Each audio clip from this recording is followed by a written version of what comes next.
Today I'm riding my Honda Trail 125 to meet up with Josh to go get some coffee. If you've been reading RoadRUNNER Motorcycle Touring and Travel magazine, you've seen Josh's byline, Joshua Manning. The last few years he contributed to the magazine with columns, travel stories, product reviews, plus he has also helped us a great deal with our video projects. So I figured, why not hop on the bike and make the 80-mile journey to hang out with Josh? Wow, look at this garage. I bet his wife has 0 square inches in here. Hey, Josh. Hey, welcome. Hey, how are you? Good, how are you? Hey, thanks for having me. Yeah. Go get some coffee here today. Yeah. Look at this garage, man. Yeah, welcome to the Man Caves. Tell me a little bit more about your BMW here. So this is a 76 R90/6, and I was born the same year I was, so it's very special. I picked it up from an old friend of my dad's, and I'm now the steward of it. And runs great, ride it all year long. Yeah. So you do ride it all year long, okay. I was about to ask, we had a 78 Triumph Bonneville, and mainly because of my mechanical inaptitude, I could never get it started when it was too hot or too cold, so I only ever rode it in spring and fall, which was funny because when we had our touring weekend in the middle of July, Robert Smith, one of our guys up in Canada, he's a big vintage guy, he came, hopped on the Bonneville, kicked it once, it ran, he rode it all day. Isn't that something? But today we're here to ride the little Hondas. I have mine out in the front. This one's yours. Yeah. You bought it new, and all these aftermarket parts you put on. Walk me through it a little bit. Yeah, so Honda was my first motorcycle when I was a kid. I had an XR80. So this brings back a lot of memories and has a lot of sentimental, it has a feel to it that's very vintage. It is a vintage bike. You know, Honda's the king of the minis. Back in the day, they came out with something like this called the Cub, and this is brought back into the market in 2021. This is a 22, and they only came in red in 22. So picked this up from Capital Power Sports up in Wake Forest, my favorite local dealership here. Added some knickknacks to it. Starting off, I would say these are the mirrors. I went with a mirror that put me out get me a bit more wide of view here. This is from a CBR 600 and goes with the look. So from there I went with some luggage capacity. So I put this front rack on and the mid rack here. They're from a company called Moto Skill out of Thailand. And then that there.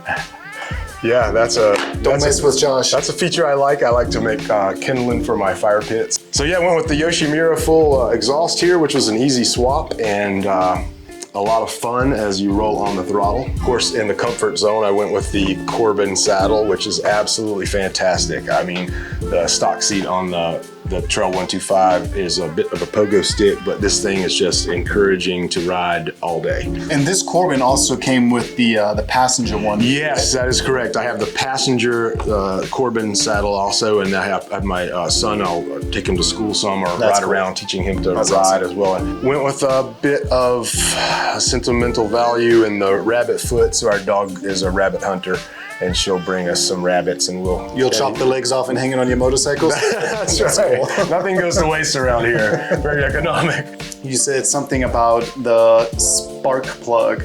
Tell me again. So there's several little tricks I've learned about this motorcycle, and one is that in the owner's manual it says if you're going to roll on the throttle a lot on these bikes, keep them at high revs for long periods of time, there is a recommended spark plug that you would swap out for the stock one.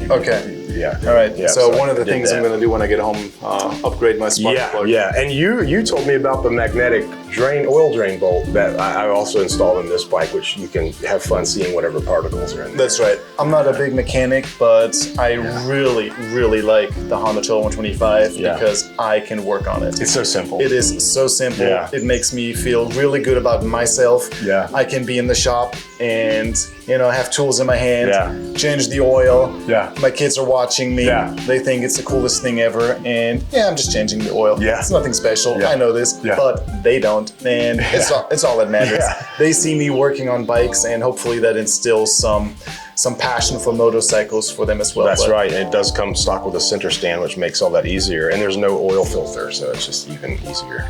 Yeah. A lot of fun, this little bike, I tell you. So where are we riding today?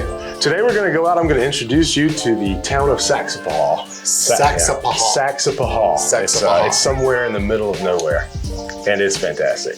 So we're going to go have a cup of coffee at Cup 22, which is one of my favorite coffee shops. Cup 22 and Saxapahaw. Saxapahaw. Saxapahaw. You're saying it right, yeah. Very good. All right, well, let's hit the road. Let's hit the road.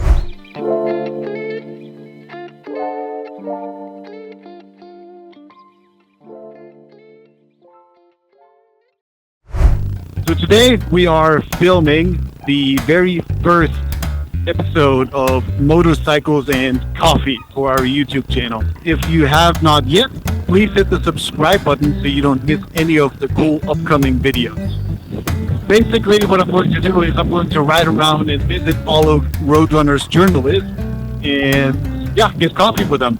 We'll talk about motorcycles, we'll talk about traveling, life, everything in between. So Motorcycles and Coffee, you're probably wondering, that sounds familiar. Yeah, totally got the idea from Jerry Seinfeld, comedians and cars getting coffee.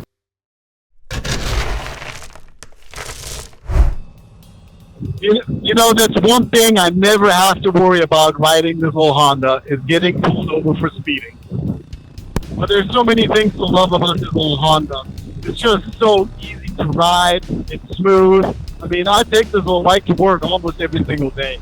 It's just so complicated, you know. I mean, I already park wherever I want on a motorcycle, but on this little Honda, even more so. You know, nobody will say a thing. You can pull over right to the door, put it on the sidewalk, and nobody will say a thing. In most cases. Check your local laws. I do like that RoadRunner sticker on the back of your spare fuel can. You know what I've noticed when riding the Trail 125? What's that? Not every motorcycle rider waves back. Have you found the same to be true? I've noticed that there are those who assume we are riding the consequences of DUIs. Because according to the generally accepted greeting principles, all motorcyclists should wave to each other if you're above 49 cc. So clearly, we are over 49 cc, so everybody should be waving back.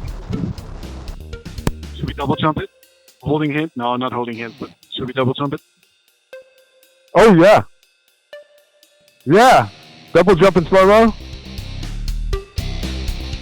That was cool. Sketchy, but cool.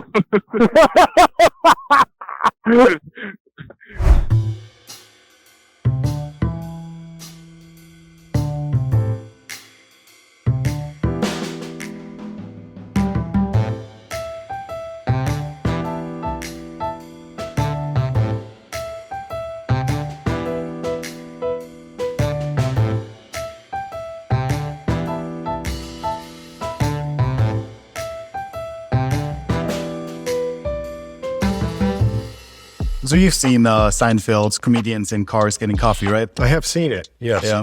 Yes. When I first moved to America, Seinfeld was on TV every day, you know, for multiple hours. And I tried and enjoy the show, but I was too fresh in America and I didn't understand any of the jokes. You know, it was just not funny and absolutely hated it.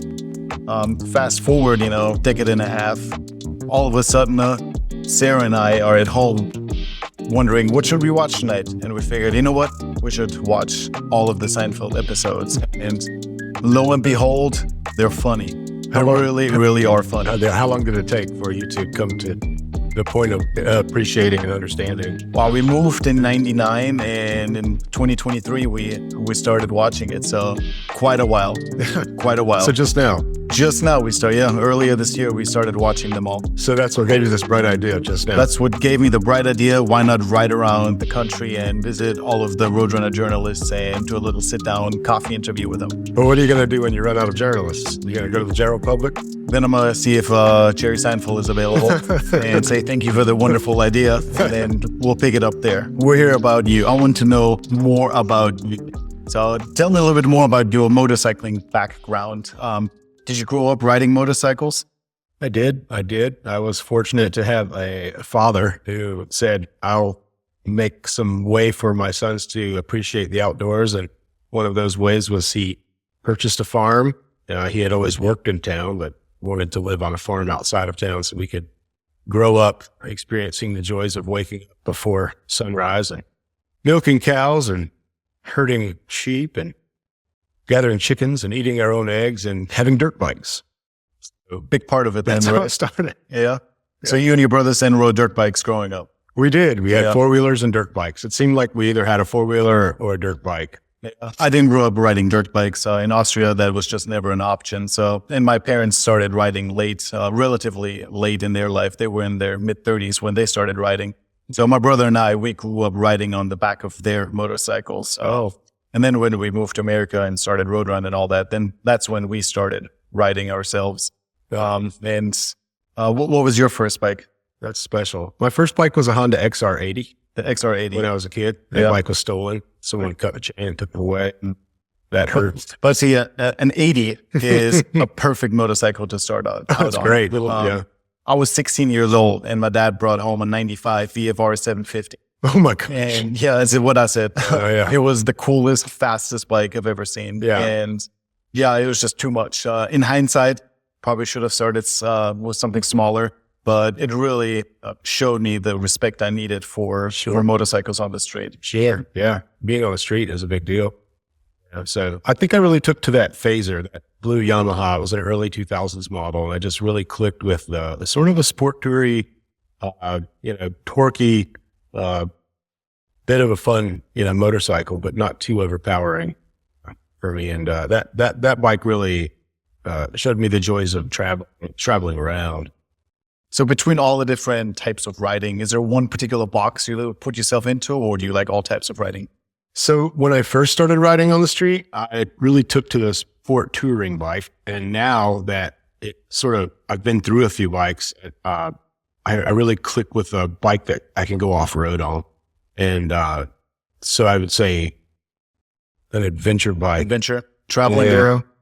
Travel enduro. Yeah, travel enduro, something fun, something low end torque fun and easy around town fun. Something small, nimble. Something where you don't have to turn around if the road ends. Yeah, I don't have to turn around if the road ends, and I don't have to get in trouble on it at high speeds. A grunty low end torque monster. Those are fun. So yeah. So you have a son, and a lot of people, when they have children, they have a big gap in their riding years because they want to stay home and stay off the roads and all that. Did you take a break, or have you been continuously riding? I have not taken a break. I have been continuously riding. And part of that is I think I always find opportunities to create with motorcycles. And I met my wife because of motorcycles. So I feel like they're in my life for a reason. And that has to do also with relationships. So for me, I don't have another career. Well, I kind of do, but it ties in with two wheels. And I'm thankful for that. Yeah. Yeah. After leaving home, you went to California? So yeah, I went to arts college. I studied film and theater and found myself in Hollywood. Cool. And then New York. So you did the whole Hollywood thing, audition. I did some of the Hollywood thing. Yeah, I did all that good stuff. Yeah. Yeah. Anything we might have seen you in?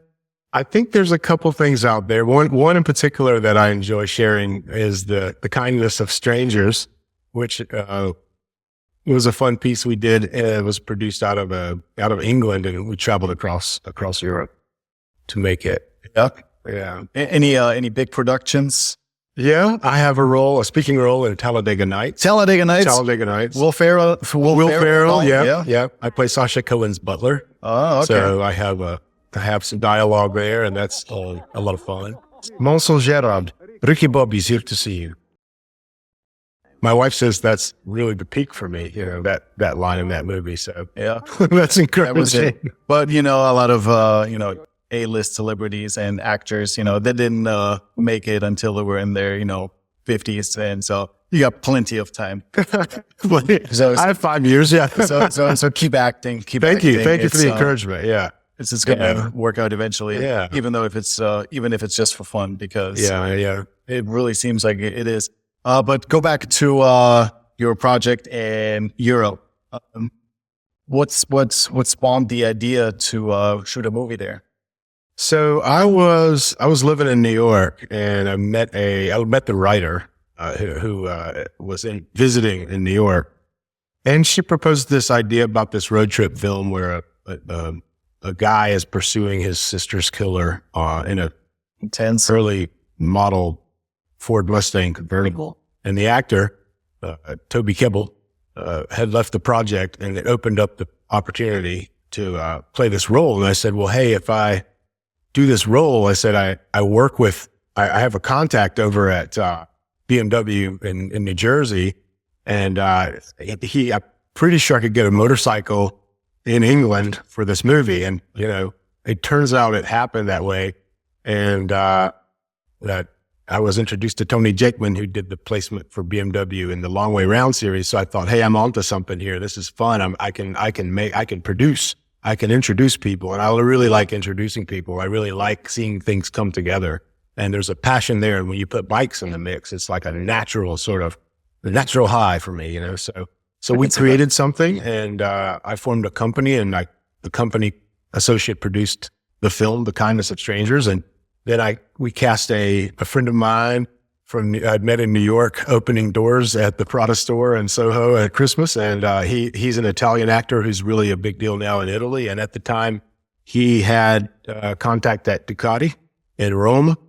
And so we put the pieces together. He brought Ducati on board as a sponsor. I brought BMW on board as a sponsor. And we were off to Europe, and I lived there for 6 months and had a motorcycle there, a big GSA. It was an early 2000s, 2007 model BMW.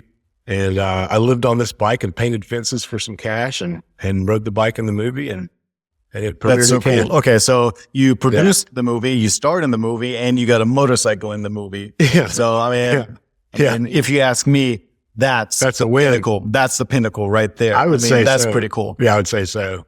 Yeah, so motorcycle really is a thread that runs all through your life. All through my life. I became friends with this cinematographer named Darren Liu. He produces the Super Bowl commercials, big time ad space. And I met him because of an old BMW. He's a collector. Saw it on the street in Manhattan.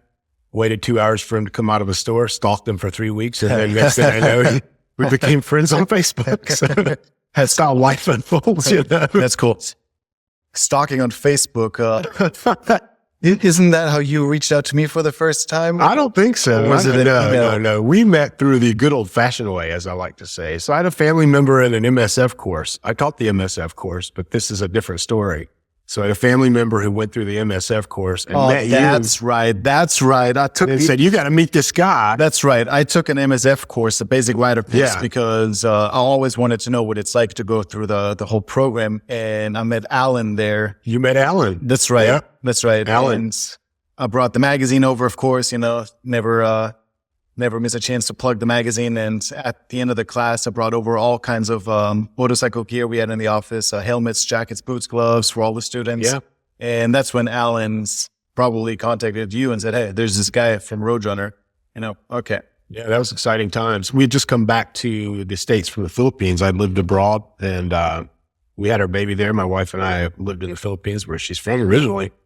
And even there, I was working in the motorcycle business doing travel photography for a guy who had a BMW tour company.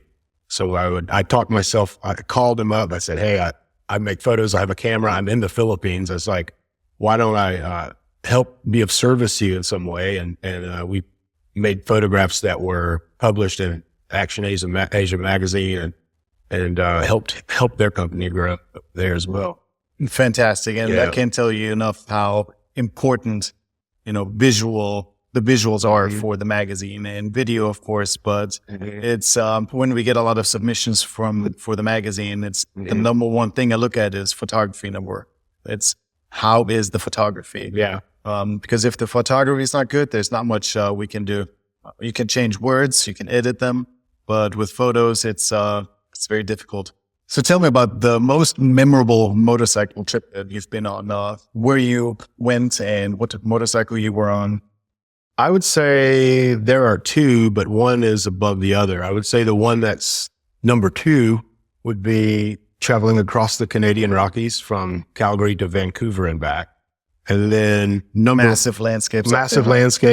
Seeing elk and bear and all these things for the first time was fascinating. And trusting a BMW motorcycle in particular, a big R 1150 RT, and just feeling how and why those kind of bikes are made, experiencing that in their natural habitat, in the landscape, riding through across the earth. But I would say number 1 would be preparing to make the movie The Kindness of Strangers, riding the bike with I didn't have a camera, and I had a BlackBerry World Edition with no real good camera on it. BlackBerry. Okay. Let me tell you this, that motorcycle trip, I rode from Burton-on-Trent, which is 4 hours north of London, where Marmite is made. I caught the 10 p.m. ferry to get me into, I believe it was Dunkirk, in France. Is that Dunkirk? I don't know. Well, anyway, I rode the ferry, made it into France at midnight, and rode that GSA with that orange gauge cluster through the night. Sunrise, pull over, fall asleep in a rest stop, wake up an hour later with people looking at me like, what's going on with this guy? Good? I was so excited. And I rode that motorcycle. I remember going to Germany, visiting my buddies there in Ulm, continuing from Ulm, dipping in through Switzerland into northern Italy, and then feeling the temperature change and the atmosphere change as you dip into this brilliant sunlight of middle of Italy, or the northern tip of Italy, somewhere near Milan, right? And it becomes like you're in Southern California, endless sunset, and just rolling on all the way to the Amalfi Coast. Motorcycle trips that are simple, not much of a plan, and where you can just go. It's always the simple things in life. I just remember that's how we all started out riding, just very simple. Solo trips, yeah, those are specials. Yeah, I can see why that was your number 1 trip. Talking about comedians and cars getting coffee. Didn't you meet Seinfeld at one point? Yeah, so I met Seinfeld once. I was working as a cater waiter. We were at his house in the Hamptons, and we were all looking in the garage at the Porsches. And oh yeah, very nice cars. So his wife had a charity where she was gathering baby carriages for people who needed them, and strollers. And I was passing plate of potatoes with time, and I came to Jerry, French style service, and I said, he says, what do you have? I said, potatoes and nothing but time. And he looks at me and he says, let's keep that right here. Oh, he laughed and he took some time from me. Oh, that's good. So I gave Jerry my time. Perfect. You got a laugh out of him too. I got a laugh out of Seinfeld. That's good. Yeah. All right. Well, enough chit chatting here and drinking coffee. Let's get on the little Honda Trail 125 and make hay while the sun shines. That's right. Let's go.